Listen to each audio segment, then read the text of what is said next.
अस्सलाम वालेकुम। मेरा नाम अदनान रज़ा ख़ान है और जनाब 100 का स्कोर करीब हो गया।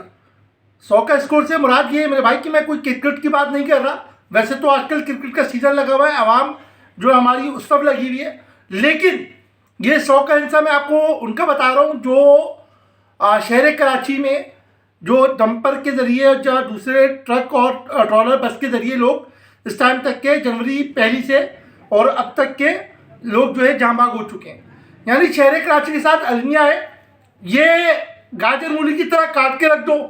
कभी जो है चोरों रख गए तो क्या आगे जो है उनको मरवा दो, कभी उनको नकदी से महरूम करवा दो, कभी जो है वो ट्रक और डंपर के नीचे ला दो। तो ये क्या है मेरे भाई? सही है।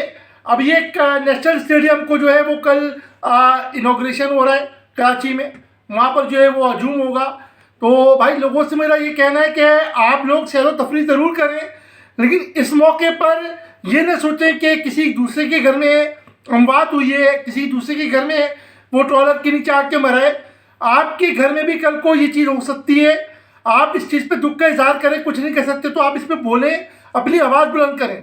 अच्छा, हमारी दोस्त ने पोस्ट लगाई इस हवाले से, तो उस पर 2-3 ख़वातीन का मैसेज आया और एक और मैसेज आए कि भाई मोटरसाइकिल वाले तो बाइक इस तरह चला रहे होते हैं जिसके वजह से ये हादसा होते हैं। तो बात ये है कि भाई मोटरसाइकिल वाले 100 में से 100 मोटरसाइकिल वाला जो है मोटरसाइकिल जो है वो रूल ब्रेक नहीं करता। सारे मोटरसाइकिल वाले एक जैसे नहीं होते। यहाँ पर ये बात करने की ज़रूरत ही नहीं थी। ये कल को आपके घर में कोई इस तरह से मोटरसाइकिल पे मरेगा, कोई आपको आके बोले कि यार कि आपकी जो भाई था या आपके घर में जो भी था वो मोटरसाइकिल गलत चला रहा था, तो आपको कैसा लगेगा?